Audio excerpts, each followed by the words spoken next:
Recordamos que en física el signo en general lo que indica es una dirección. ¿Ok? Y en el caso particular del signo negativo, entonces indica que la variable está dirigida hacia la izquierda, o está dirigida hacia abajo, o está dirigida hacia atrás. Eso es lo que indica el signo en física.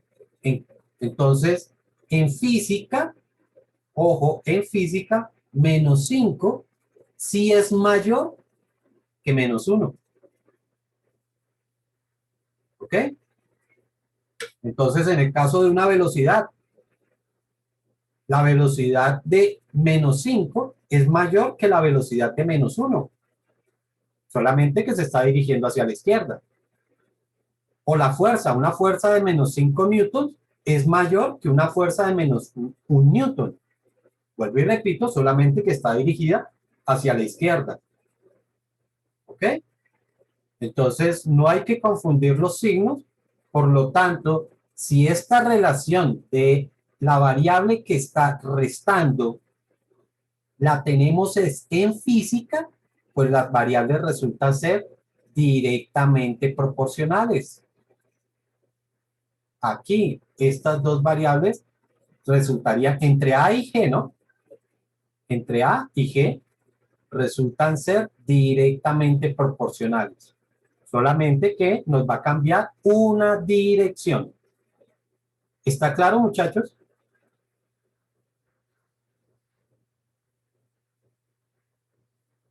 ¿Qué pasa cuando dentro de la ecuación tenemos raíces o tenemos potencias? Por ejemplo, si yo tengo como que A, B sobre C igual a la raíz cuadrada de L sobre G. Por allá algo aparece así como en el péndulo, aparecen variables que están así. Entonces, sencillo, yo no hablo de A con G. Yo no digo, por ejemplo, la relación entre A y G. Yo hablo es de A y la raíz de G. Y sencillamente utilizo la misma normatividad que vimos al principio, la misma relación. Entonces, A y la raíz de G, entonces, raíz de G está en distinto nivel y en distinto lado. Entonces, aquí yo digo que son inversamente proporcionales. Escribiendo eso. Inversamente proporcionales.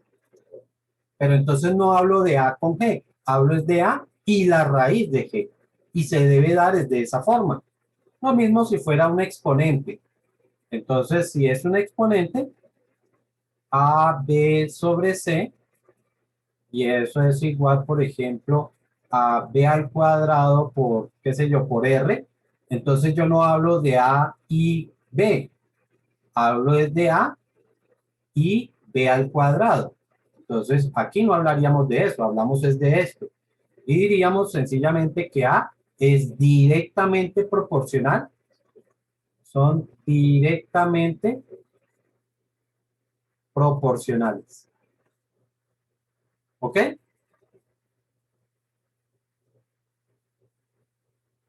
Por allá vamos a hablar, por ejemplo, cuando veamos algo de mecánica celeste, resulta que hay una relación entre el periodo de giro y el radio con el que giran los planetas alrededor del Sol. ¿Sí? Y esto va a aparecer con unos exponentes y dice que el periodo al cuadrado sobre el radio al cubo.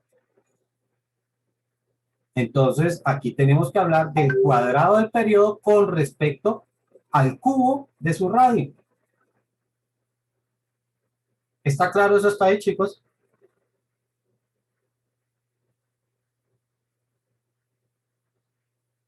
Bueno, Sí, señor. entonces, estábamos hablando de aceleración centrípeta. Y vimos entonces dos ecuaciones. como que podíamos tener como v al cuadrado sobre r, o también que la aceleración centrípeta podría ser igual a omega cuadrado multiplicado por r. ¿Ok? Y ahora entonces analizamos lo que nos dice el señor Isaac Newton. Recuerden que Isaac Newton, la segunda ley, dice que si existe una fuerza resultante, entonces se genera una aceleración. Aceleración. ¿Listo? Y que también lo decíamos que se podría ver al contrario, es decir, que si existía una aceleración era porque existía una fuerza resultante. ¿Ok? Además, el señor Newton en la segunda parte, ya de esa misma ley, nos dice cómo es esa aceleración. Y él nos dice que la aceleración es directamente proporcional a la fuerza e inversamente proporcional a su masa, a la masa. ¿Ok? Y que de ahí entonces venía la fórmula de fuerza que decía que era igual a masa por aceleración. Entonces, de aquí podemos entonces entender que esa fuerza que existe en un movimiento circular uniforme será igual a la masa por la aceleración. ¿Y de qué aceleración estamos hablando? Pues de la aceleración centrípeta. Es decir, que si reemplazo aceleración centrípeta, puede expresarse como v al cuadrado sobre r, o también que esa fuerza va a ser igual a omega cuadrado multiplicado por r. Y ahí tenemos entonces dos formas de hallar la fuerza que actúa sobre un cuerpo que describe un movimiento circular uniforme. ¿Está claro hasta ahí?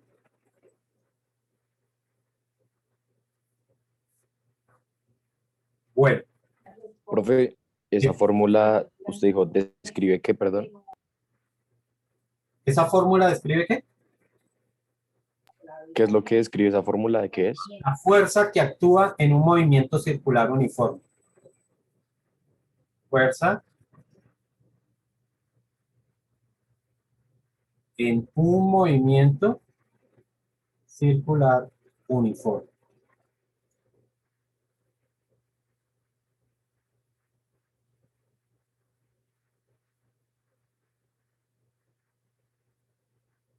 Bueno, no hay necesidad de escribirle esos paréntesis, ¿no?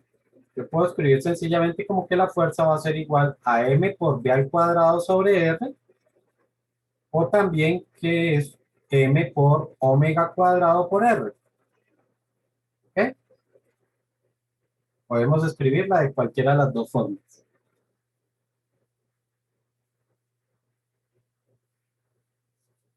Bueno, en la clase pasada también habíamos visto que cuando un cuerpo está girando, yo les decía a ustedes, bueno, y si uno tiene una piedra atada a una cuerda,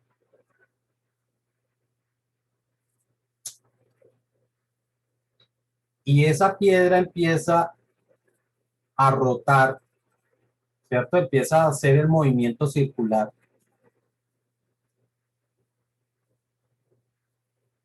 Cuando la cuerda se rompe, si la cuerda se rompe, ¿hacia dónde sale dirigida la piedra? Y habíamos visto que la piedra sale dirigida en este sentido. ¿Por qué? Pues porque esa es la dirección de su velocidad. Entonces, si la cuerda se llega a romper, sencillamente lo que va a ocurrir es que la piedra sale en esa dirección. ¿Está claro? Es decir, sale de la rotación. Podemos también entonces decir que la fuerza con la que sale la piedra de la rotación es precisamente esta fuerza, o la fuerza que está actuando sobre la cuerda está dirigida en esa dirección. Es una fuerza que lógicamente hace que el cuerpo tienda a salirse de su rotación. ¿Está claro hasta ahí? Esta fuerza, entonces, hace que el cuerpo tienda a salirse de su rotación.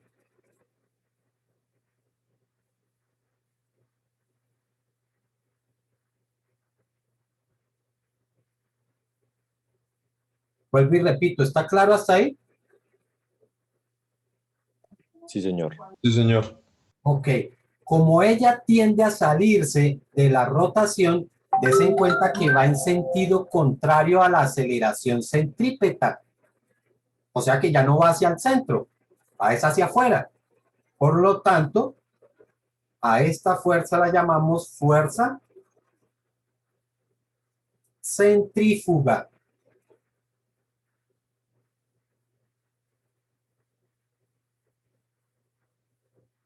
Este principio de la fuerza centrífuga, pues es el que aplican precisamente las máquinas centrífugas. Por ejemplo, la lavadora. La lavadora no es otra cosa que una máquina que aprovecha la fuerza centrífuga que actúa sobre las prendas, sobre la ropa. Entonces, lógicamente estoy hablando de la secadora, no la que utiliza temperatura, sino la que hace solamente la rotación, ¿no? Entonces, ¿cuál es el principio que tiene la famosa secadora en la máquina lavadora? Pues es un tanque que tiene unas perforaciones, ¿cierto? Por las que el agua sí puede escaparse. Pues lógicamente la prenda no cabe por el huequito, entonces las prendas quedan, ustedes ven que cuando uno lava después de que termina el ciclo de lavado, las prendas quedan completamente pegadas a las paredes de la lavadora, del tanque de la lavadora. ¿Por qué? Porque ahí la pared del tanque está evitando que la ropa se salga, ¿ok? Pero existe una fuerza que está dirigida hacia afuera. Como el agua sí se puede escapar por las perforaciones, entonces el agua sale de las prendas y pues eso es, digamos, como se aprovecha en este principio de la fuerza centrífuga. Existen otras máquinas de laboratorio con las cuales se puede aprovechar este fenómeno. No sé si han visto en ciertos laboratorios cuando se hacen, por ejemplo, análisis de sangre, entonces se busca separar algunos componentes de la sangre y entonces en ese caso lo que se colocan son tubos de ensayo, un tubito de ensayo, creo que esto va a seguir en este sentido, y entonces esto se hace rotar a grandes velocidades también. Como la sangre se compone de distintas sustancias que tienen distintas densidades, es decir, distinto peso, entonces lo que va a ocurrir es que algunas de las sustancias que tiene la sangre quedan acumuladas en la parte inferior del tubo y las otras sustancias pues quedan en la parte superior del tubo. Y de esa forma entonces se pueden separar, digamos que algunos componentes, no solamente de la sangre, de otro tipo de sustancia. ¿Ok? Aprovechando la distinta densidad y esa fuerza centrífuga. ¿Está claro hasta ahí, chicos?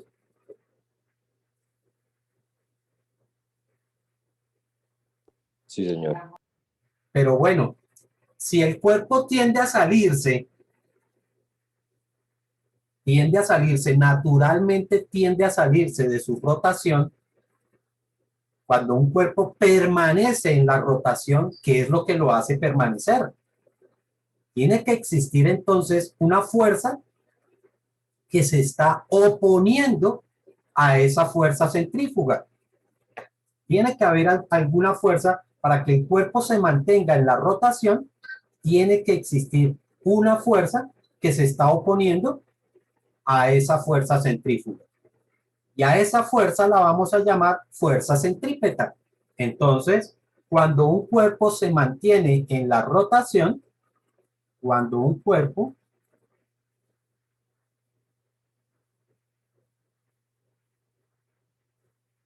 se mantiene en la rotación,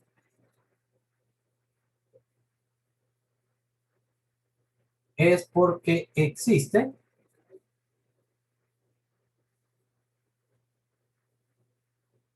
una fuerza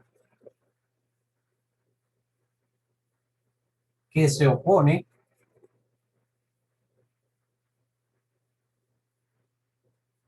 a la fuerza centrífuga.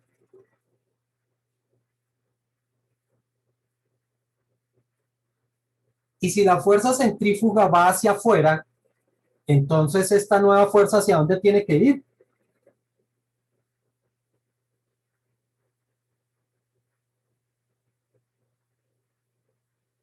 ¿Hacia dónde tendrá que ir para oponerse? ¿Hacia afuera? Pero si la fuerza centrífuga va hacia afuera, yo estoy Ah, hablando perdón, hacia adentro. exactamente, esta nueva fuerza tiene que ir hacia adentro, que tiene que ir, bueno, o cuya dirección tiene que estar hacia el centro.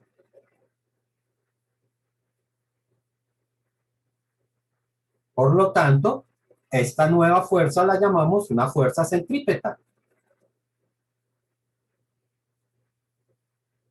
Se llama fuerza centrípeta.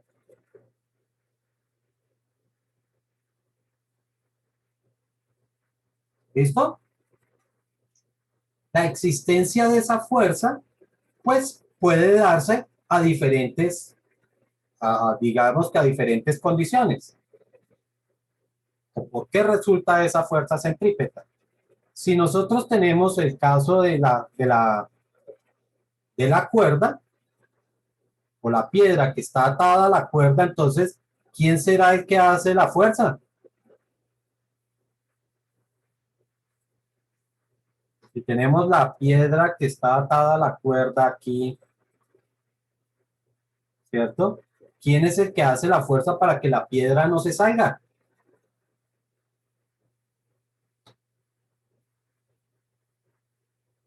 ¿Qué dijeron?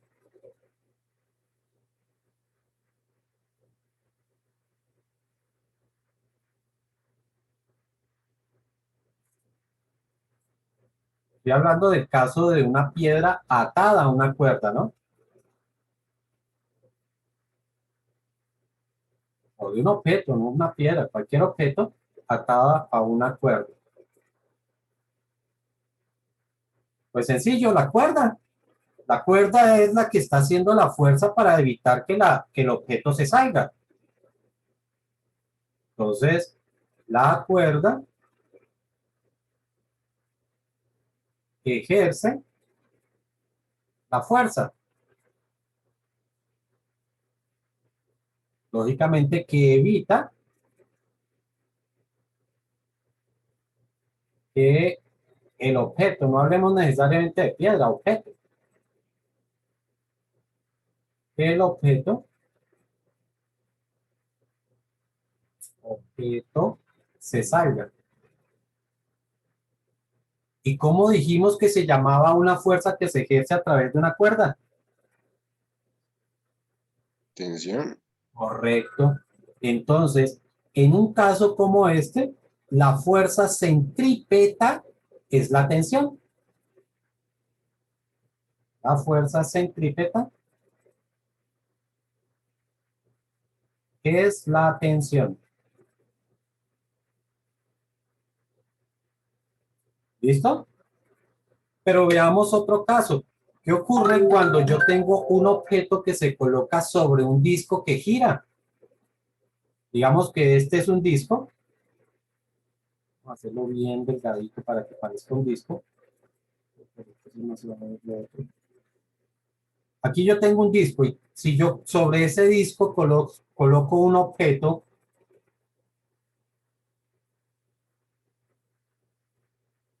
ahí ya no tengo una cuerda. Entonces, ¿qué, qué fuerza es la que está actuando para evitar que el objeto se salga?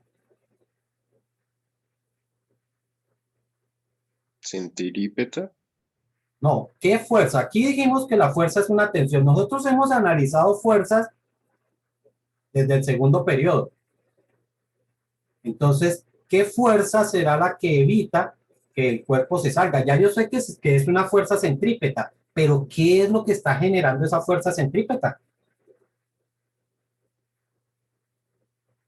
De hecho, El si peso. ustedes colocan, perdón, si ustedes colocan un objeto así sobre un disco y lo hacen girar bastante rápido, suficientemente rápido, el objeto se va a salir. Pero si no se sale, es decir, antes de que se salga, ¿qué es lo que hace que el objeto no se deslice?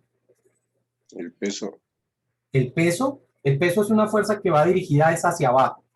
Ojo, la fuerza centrífuga va en este sentido. Está la fuerza centrífuga, fuga, pero la fuerza centrípeta tiene que ir en este sentido.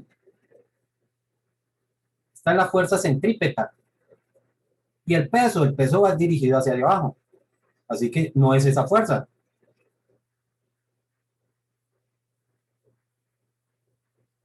De hecho, aquí existe otra fuerza que es la normal, ¿no? Estaría dirigida hacia arriba. Entonces, no es el peso, pero sí está muy relacionada con el peso. ¿Se les olvidó? La fricción tal vez. Esa es. Esa es la fricción.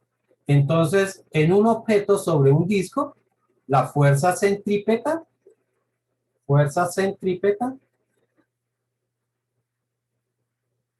es la fuerza de fricción.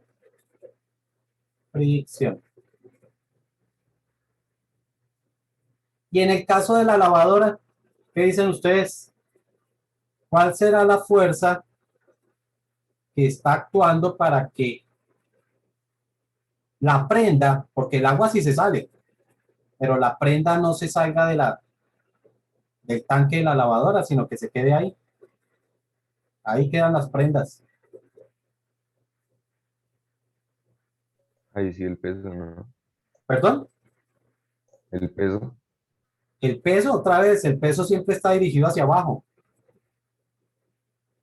No puede ser el peso. Aquí va la fuerza centrífuga y para que no se salga, tiene que estar dirigidas hacia este lado. Fuerza centrípeta. Entonces, no puede ser esa.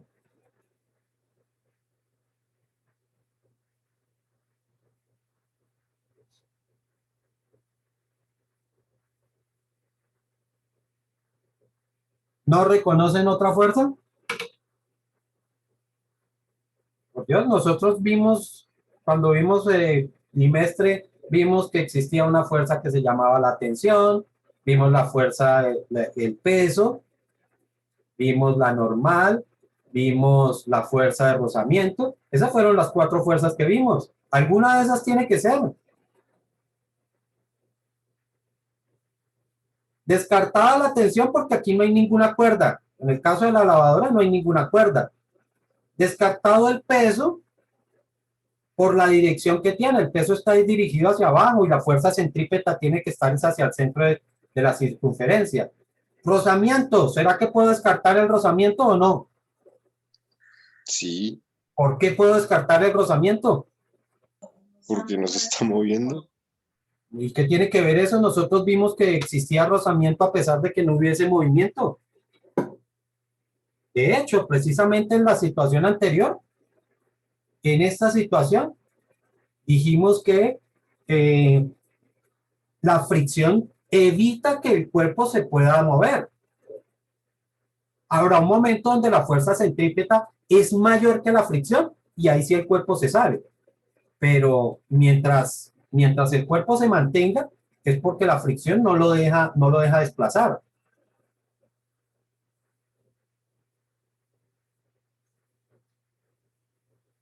Ah, ustedes están como para una evaluación conceptual. La fricción es paralela a la superficie. En el caso del disco, la superficie es horizontal y la fuerza también es horizontal. En el caso del tanque, la superficie es perpendicular o es vertical, mejor, y la fuerza es perpendicular. No son paralelas, por eso no es la fuerza de rozamiento. No es la fuerza de rozamiento para este caso, ¿no? No es la fuerza de rozamiento, ¿por qué? Porque ellas son perpendiculares. La fuerza centrípeta y la fuerza de rozamiento es perpendicular. La única fuerza que nos queda es la normal. Y recuerden que la normal sí es perpendicular.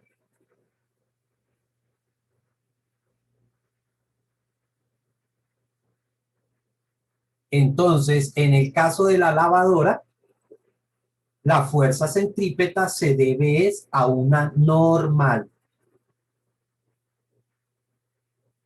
No sé si algunos de ustedes montaron en los parques de diversiones, lo que se conoce como efectivamente una licuadora, en la cual la persona se ubica más o menos como queda la prenda dentro de la lavadora y empiezan a hacerlo rotar. Ustedes sienten la fuerza o como que su cuerpo está pegándose cada vez más a la pared de la famosa licuadora. Entonces, en ese caso, aquí queda la persona, ¿cierto? Y la pared es la que evita que el cuerpo se salga, ¿ok? O que las personas se salgan de la famosa licuadora. En ese caso, no hay nada que lo sujete a uno, solamente está la pared, que es la que está ejerciendo esa fuerza. Entonces, tenemos tres casos distintos en los que existe alguna gente que está generando esa fuerza centrípeta, ¿ok? Pero existe otro caso, y precisamente es el de los planetas. Aquí está el Sol, ¿cierto? Y los planetas giran en torno a él, giran a su alrededor, ¿ok? A pesar de que no es una circunferencia perfecta, porque ya habíamos visto que el movimiento realmente o la trayectoria es elíptica, pero conserva ese desplazamiento alrededor. La pregunta ahora es, bueno, en este caso no hay una cuerda, ¿cierto? No hay ninguna cuerda que esté sujetando al planeta con el Sol. Tampoco existe ninguna superficie sobre la cual la Tierra esté reposando para girar alrededor del Sol. Y tampoco existe una pared que haga esa fuerza. Entonces, ¿qué fuerza será la que está actuando en ese caso? ¿Cuál será la fuerza que hace que el planeta se mantenga en esa rotación?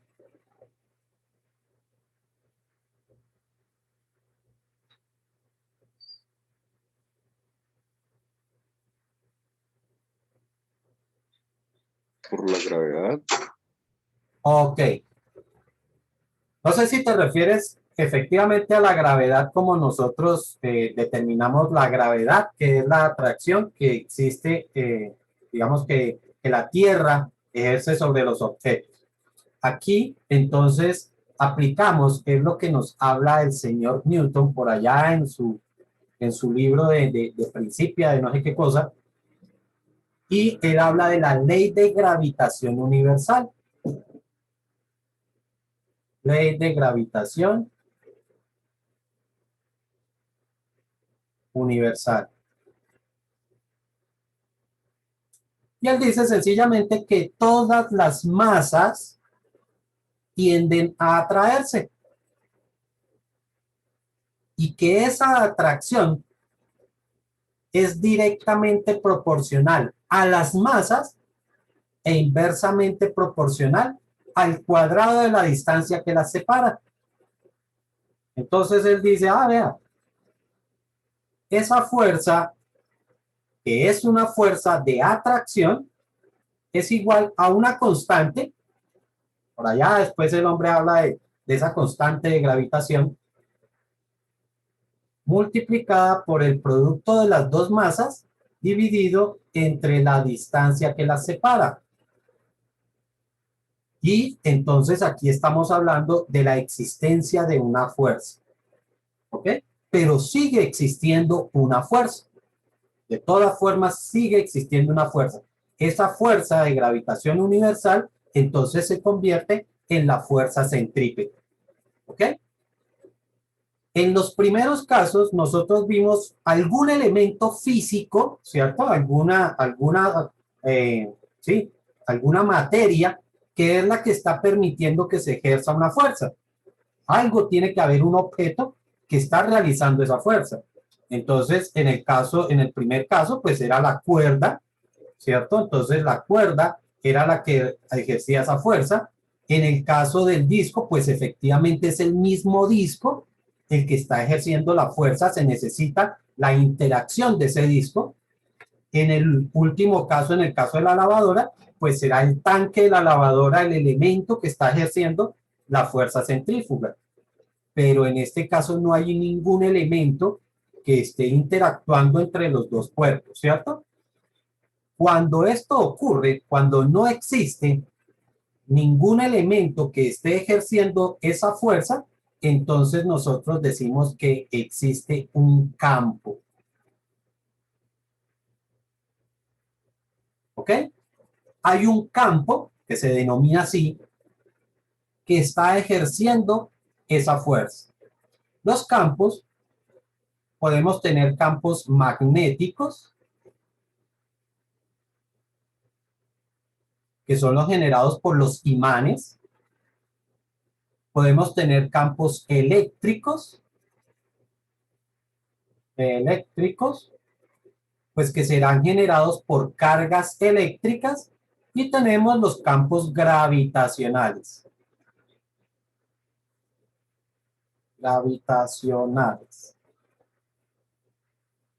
Que son precisamente los campos que se producen entre los planetas. ¿Ok? O hablemos sencillamente de todos los cuerpos celestes, estrellas, planetas, cometas y todo esto. ¿Ok? Entonces, aquí vamos a tener distintos tipos de campos. ¿Ok? Un campo sencillamente es una alteración que se presenta alrededor de un cuerpo. Entonces, yo tengo un cuerpo y las características de ese cuerpo generan unas condiciones alrededor de él. Y a eso es lo que le llamamos un campo. ¿Ok? Entonces, el campo tiene la particularidad, todos los campos, sea magnético, eléctrico o gravitacional, que siempre se van, o su intensidad, mejor, su intensidad, la intensidad del campo siempre va disminuyendo a medida que nos alejamos del cuerpo. Y siempre está relacionado es con el cuadrado de la distancia. Siempre ese campo se va debilitando de acuerdo al cuadrado de la distancia que separa al cuerpo con cualquier punto a su alrededor. ¿Ok?